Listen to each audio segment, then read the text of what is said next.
श्री गुरुदेव की अहेतु कृपा से हमारा जो ग्रंथ चल रहा है उसका नाम है श्री श्री चैतन्य चैतामृत। श्री श्री चैतन्य चैतामृत ग्रंथ के अंतर्गत हम श्रवण कर रहे हैं मध्य लीला 20वां अध्याय श्री सनातन शिक्षा, जिसमें हम आ चुके हैं प्यार संख्या 292, पेज संख्या 270। तो अभी तक हम श्रवण कर रहे हैं भगवान के जो पुरुष अवतार हैं, कारणोदकशायी विष्णु, गर्भोदकशायी विष्णु और शिरोदकशायी विष्णु के विषय में। तो जिस प्रकार कहते हैं कि जब द्वितीय पुरुष विष्णु रूप होकर प्राकृत जगत का पालन करते हैं तो विष्णु माया के गुणों से परे हैं और उन्हें माया स्पर्श नहीं कर सकती। किसको? विष्णु को। लेकिन अनुभाष्य में भक्ति सिद्धांत श्री ठाकुर रूपा जी वर्णन कर रहे हैं कि ब्रह्मा और शिव की भांति जिस प्रकार ब्रह्मा जी को और शिव जी को भी माया क्या करती है? माया आवर्त कर लेती है। ब्रह्मा जी को विचार करते हैं तो समझ में आता है कि किस प्रकार ब्रह्मा जी भी अपनी जो पुत्री थी उसके प्रति आसक्त हो गए थे। शिव जी भी जब भगवान ने एक बार मोहिनी रूप धारण किया, उसकी कथा को श्रवण कर रहे थे तो उन्होंने भगवान से प्रार्थना की कि मुझे भी उस रूप के दर्शन करने हैं। तो भगवान ने कई बार समझाया कि नहीं, आप उस रूप के दर्शन मत करो, लेकिन शिव जी बोले नहीं नहीं, मुझे भी उस रूप के दर्शन करने हैं। जैसे ही उस रूप के दर्शन करे, शिव जी भी क्या हो गए? मोहित हो गए। विष्णु गुण अतीत वस्तु है, इसलिए माइक गुण उन्हें स्पर्श करने में समर्थ नहीं है। गुण अतीत अर्थात जो गुणों से परे है, जो साये रासिक सात्विक और तामसिक जो गुण हैं, इनसे जो परे हैं। गुण अवतार ब्रह्मा और शिव माया के अधीन हैं। जो गुण अवतार हैं ब्रह्मा और शिव, ये माया के अधीन हैं, जिस प्रकार अभी हमने छोटे से प्रसंग से श्रवण किया। किंतु विष्णु उनके जैसे नहीं हैं, क्योंकि मायाधीश मायावश ईश्वर जीवे भेद, अर्थात मायाधीश ईश्वर और मायावश जीव में भेद है। तो यहाँ जीव वर्णन क्यों किया? क्योंकि हमने श्रवण किया था कि एक चींटी से लेके ब्रह्मा तक सबके अंदर वही जीव आत्मा है। अपने अपने कर्मों के फल के अनुसार उनको गति प्राप्त होती है। कोई अच्छे कर्म करता है उसके ऊपर के लोक मिलते हैं, कोई बुरे कर्म करता है उसको नीचे के लोक मिल जाते हैं। कबू स्वर्ग, कबू नरक, कबू राजा, कबू प्रजा। तो क्या होगा? बार बार इसी चक्र में भ्रमण करते रहते हैं। तो एक जीव, चाहे वो चींटी से लेकर ब्रह्मा हो, सबके अंदर वही जीव आत्मा है। इसलिए शास्त्रों में वर्णन भी है, स्वधर्मनिष्ठा सत जन्मी पुमान विनिस्तमेति तत्परम ही माम अव्याकृतम भागवतो पदम अव्याकृतम वैष्णव पदम विबुधा कलात्याय। कि जिस प्रकार कोई अगर अपने 100 जन्मों का, 7 जन्म भी 100 जन्मों का ठीक ठीक रूप से पालन करता है, मतलब जिस वर्ण में है और जिस आश्रम में है उसी के अनुकूल पूरा 100 जन्मों तक ठीक ठीक रूप से पालन करता है, तो क्या होता है? ब्रिंचमेति तत्परम ही माम।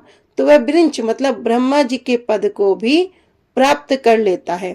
अव्याकृतम भागवतो पदम, अगर कोई इससे भी ज्यादा करता है तो वो शिव जी का पद भी प्राप्त कर सकता है।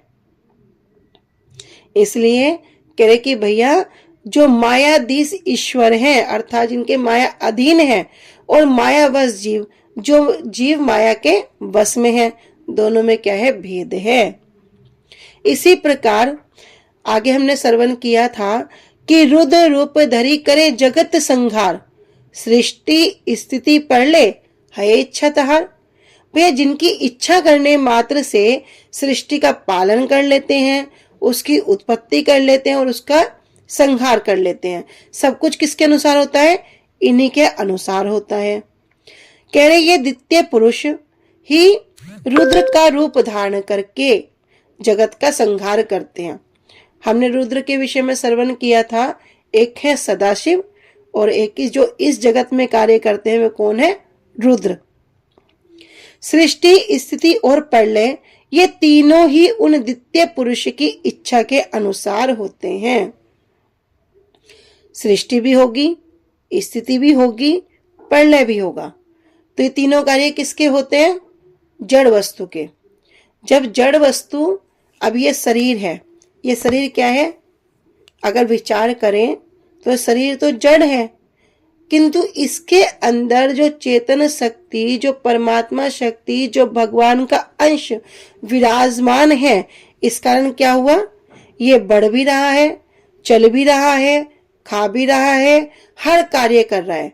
किंतु यदि इसमें से वो शक्ति ही चली जाए, जब कहते हैं ना, जब कोई व्यक्ति अपने प्राण त्याग देता है तो क्या कहते हैं? वो चला गया या वो गुजर गया। क्यों कह रहे हैं भैया वो चला गया? क्या तात्पर्य है?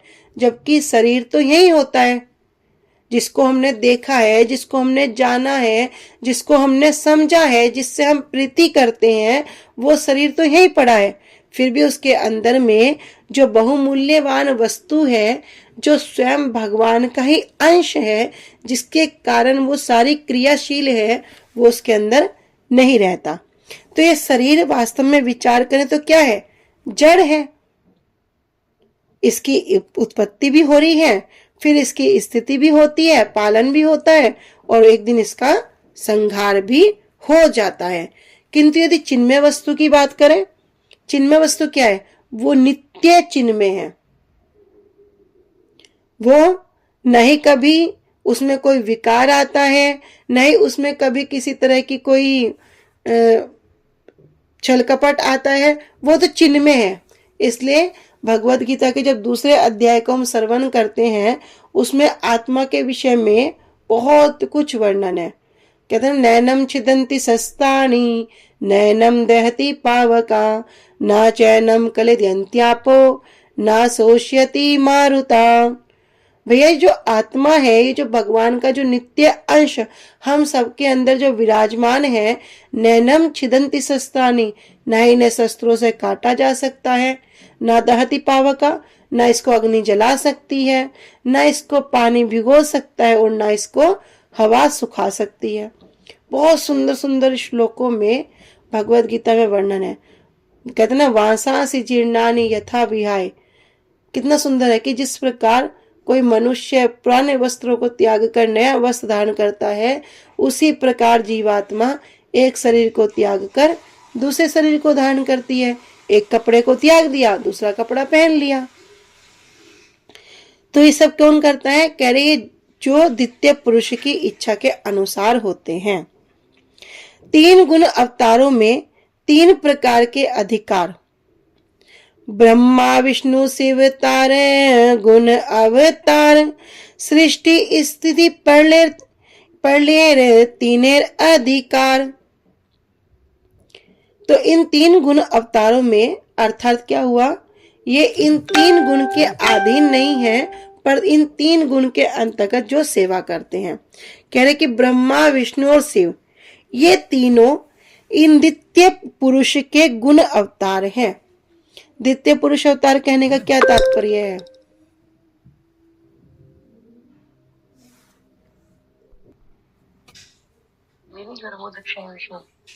तो गर्भोदकशाही विष्णु कह रहे इन गर्भोदकशाही विष्णु का ये कौन है?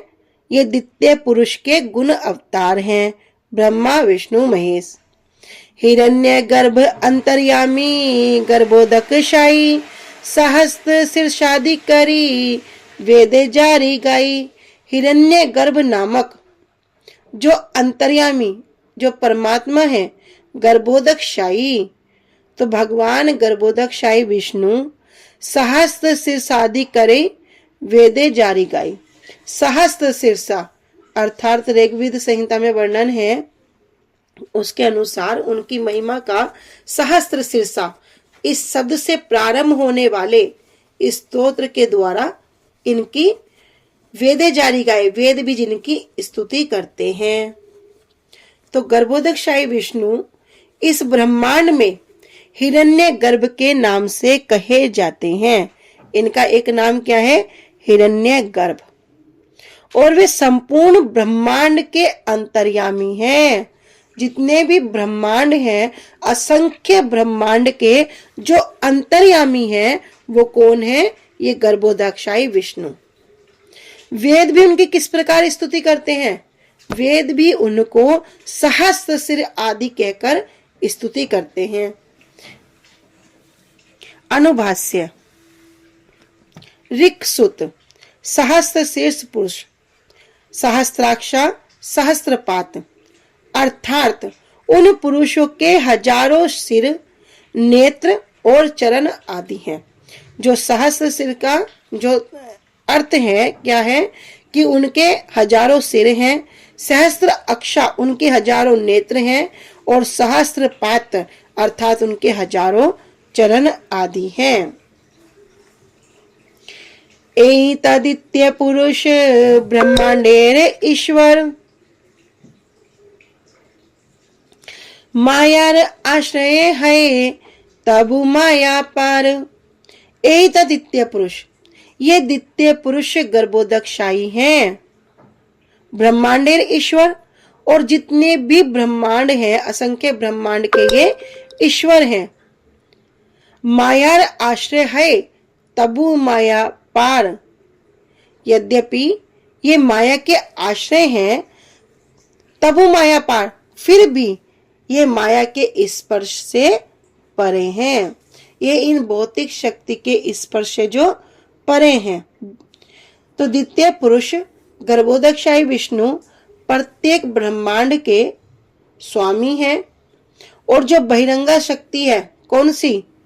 माया, ये उनके आश्रय हैं। लेकिन आश्रय होने पर भी ये माया के स्पर्श से अतीत हैं, दूर हैं। तो ये हो गए दूसरे गर्भोदकशायी विष्णु। अब तीसरे जो हैं शिरोदकशायी विष्णु। अनिरुद्ध रूपी तृतीय पुरुष अवतार शिरोदकशायी अथवा गुण अवतार विष्णु। तृतीय पुरुष विष्णु गुण अवतार, दुई अवतार भीतर गन्नताहार। तृतीय पुरुष विष्णु, जो ये तीसरे पुरुष, ये कौन है? कह रहे भगवान विष्णु। गुण अवतार, उनके जो गुण अवतार हैं, जो सतो गुण के अवतार हैं। दुई अवतार, इनकी गणना दो प्रकार के अवतारों से करते हैं। क्या? पुरुष अवतार और गुण अवतार में की जाती है। दो जगह इनकी गणना की जाती है, पुरुष अवतार में और गुण अवतार में। तो विष्णु के जो तृतीय पुरुष अवतार हैं कौन? शिरोदकशायी विष्णु। पहले कौन है? कारणोदकशायी विष्णु, द्वितीय है गर्भोदकशायी विष्णु, और तृतीय है ये शिरोदकशायी विष्णु। ये जगत पालन के लिए सत्व गुण के नियामक के रूप में भी अवतीर्ण होते हैं। तो ये क्या करते हैं? जगत का पालन करने के लिए सत्व गुण के नियामक, अर्थात जो सत्व गुण के कंट्रोलर हैं, नियामक कहते हैं नियंत्रणकर्ता, के रूप में भी अवतीर्ण होते हैं। इसलिए इन्हें गुण अवतार भी कहते हैं। गुण अवतार क्यों कहते हैं? इसलिए इन्हें गुण अवतार कहते हैं। इस प्रकार शिरोदकशायी विष्णु पुरुष अवतार और गुण अवतार, इन दोनों अवतारों में गिने जाते हैं। पुरुष अवतार में भी गिने जाएंगे और गुण अवतार में भी गिने जाएंगे।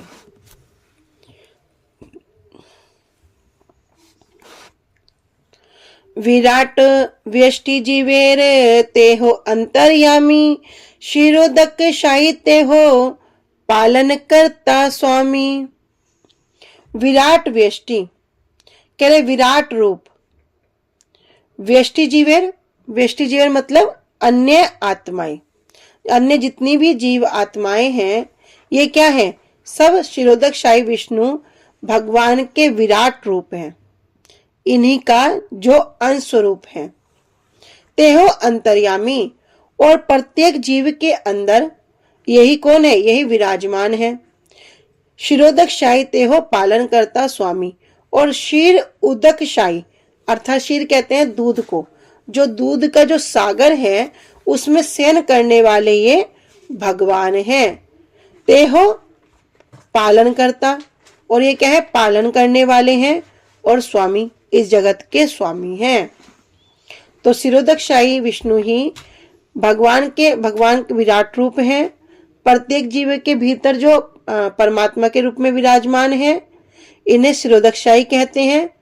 और क्योंकि ये क्षीर सागर में शयन करते हैं, इसलिए इनका नाम है शिरोदकशाही। और जितने ब्रह्मांड के जो पालक हैं और स्वामी, ये कौन है, ये विष्णु है।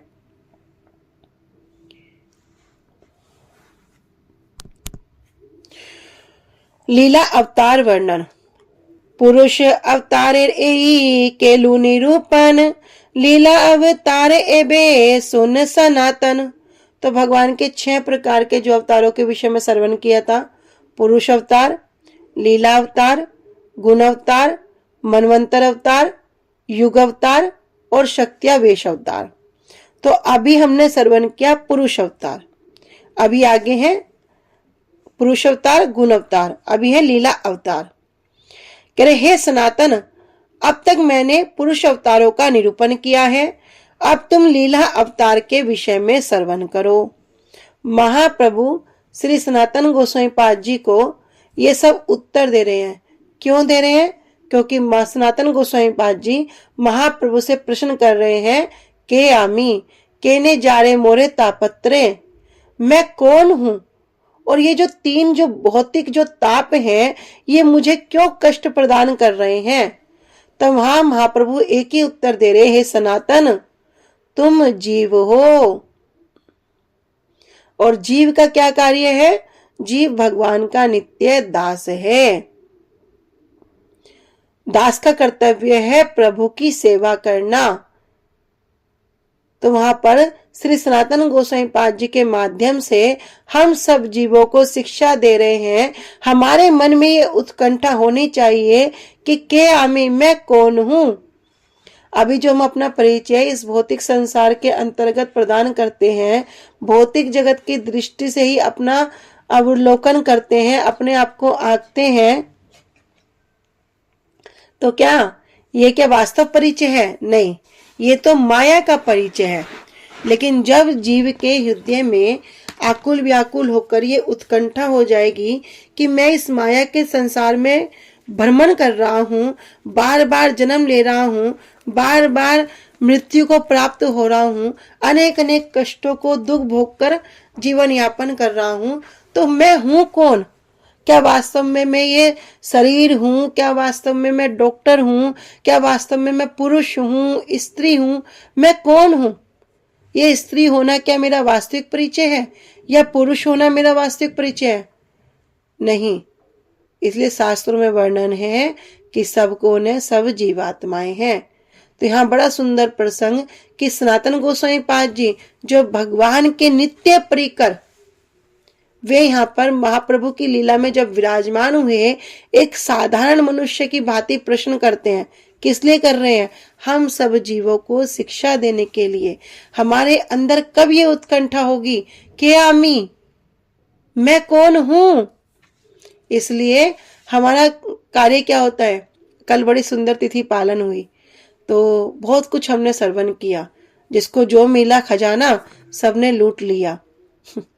लेकिन हमारे जो गुरुवर्ग हैं, हम तो जब शरीर त्याग कर चले जाएंगे, हमें कुछ स्मरण नहीं रहेगा कि हम पिछले जन्म में क्या थे, हमने क्या अच्छे कार्य किए, क्या हमने बुरे कार्य किए, हमें ये शरीर क्यों प्राप्त हुआ, हमें कुछ भी स्मरण नहीं रहेगा। किंतु वास्तव में हम क्या सोचते हैं कि शिष्य गुरु की सेवा कर रहा है। नहीं, वास्तव में सेवा कौन करते हैं? वास्तव में गुरु ही शिष्य की सेवा करते हैं। हम जब भूल जाएंगे, जब हमारी स्मृति भी नहीं रहेगी, हमें पिछली बात याद भी नहीं रहेगी, तब वे गुरु जी आकर क्या करेंगे, हम जहां भी पड़े होंगे, जिस स्थिति में भी होंगे, वहां से हमें पकड़ कर निकाल कर हमारा उद्धार करेंगे, हमें ठाकुर की चरणों में सेवा में लगाकर ही छोड़ेंगे। तो गुरुदेवों का ये प्रण है कि जब तक मैं अपने एक एक शिष्य का कल्याण न कर दूं, मैं बार बार आऊंगा।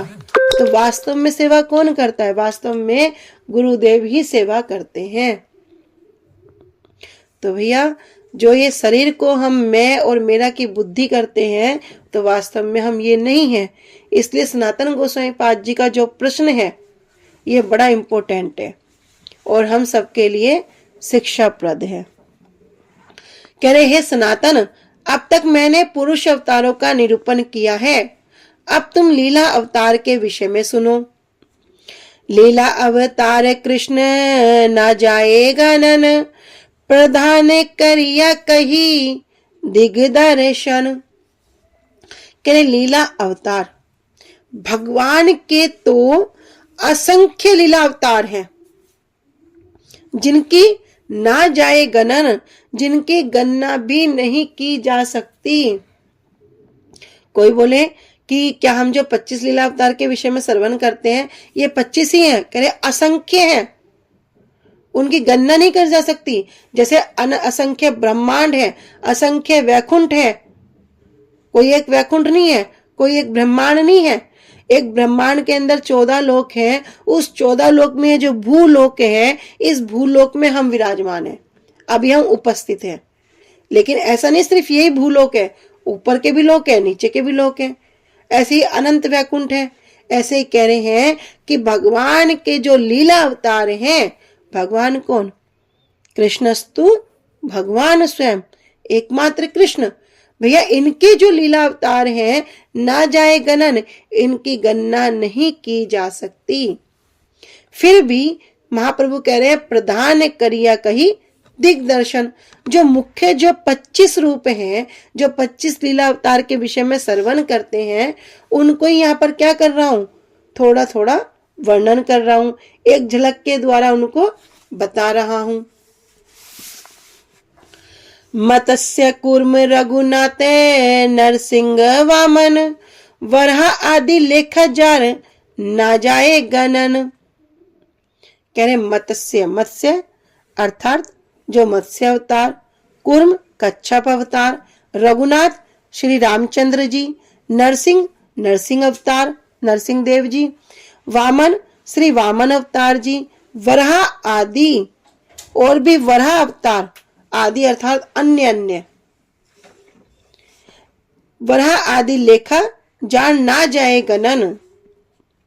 कह रहे कि इनका कोई भी गणन, इनकी कोई गणना नहीं की जा सकती। तो श्री कृष्ण के लीला अवतारों की गणना नहीं की जा सकती। उनमें से प्रधान प्रधान के विषय में कहकर उनका दिग्दर्शन मात्र करूंगा। मत्स्य, कूर्म, रघुनाथ, नरसिंह, वामन, वराह आदि अनेक लीला अवतार हैं जिनकी गणना नहीं की जा सकती। बार बार कह रहे गणना नहीं की जा सकती अर्थात क्या है, असंख्य है।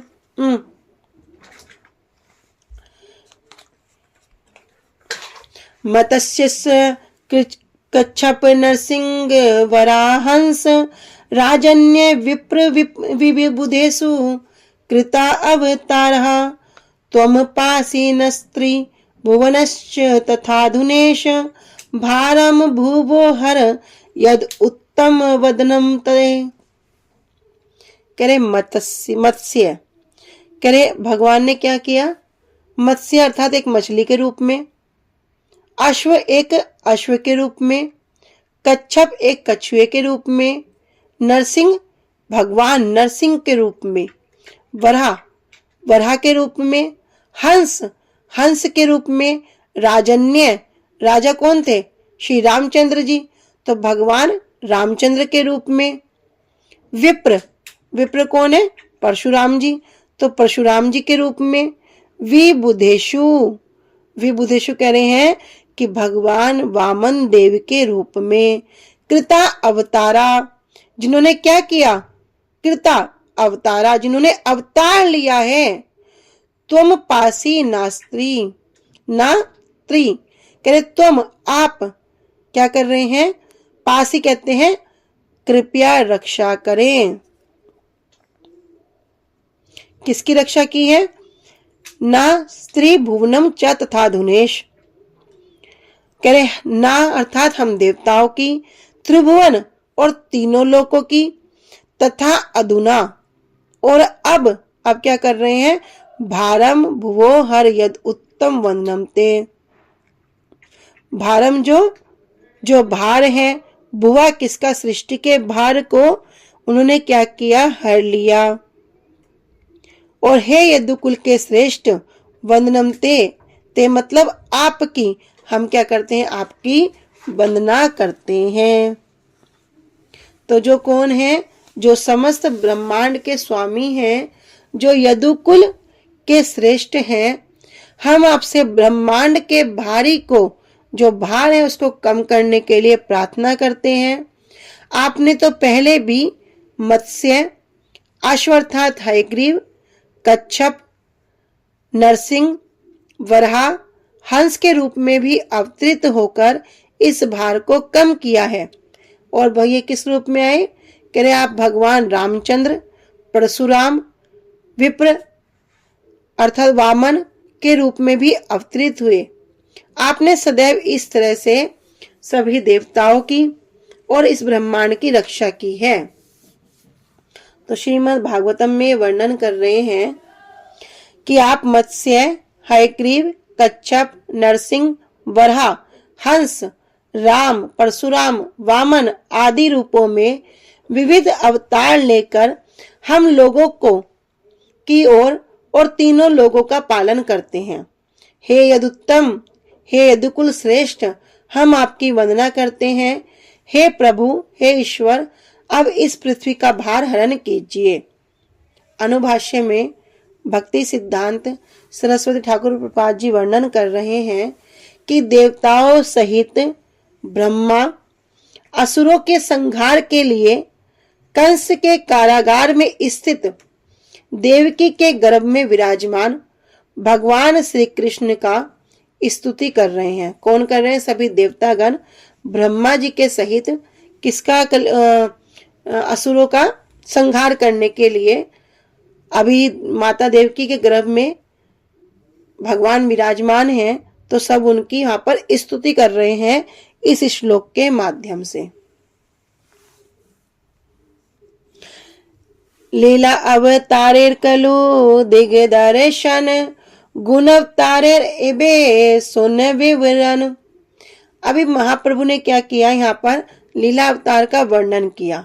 कैसे किया, मुख्य मुख्य रूप में, जो विशेष विशेष रूप में वर्णन करना है उसको करके कह रहे हैं कि लीला अवतारेर केलु दिग्दर्शन, कि मैंने यहाँ पर लीला अवतार का दिग्दर्शन करा दिया, संकेत मात्र करा दिया। गुण अवतारेर एबे सुन विवरण, अब मैं गुण अवतारों का वर्णन करूंगा, कृपया सुनो।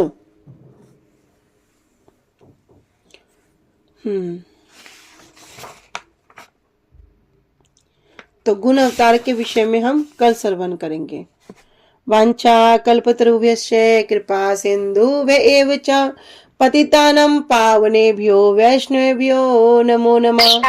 श्री गुरुदेव की जय। अनंत कोटि वैष्णव वृंद की जय। निताई गौर प्रेमानंदे हरि हरि बोल।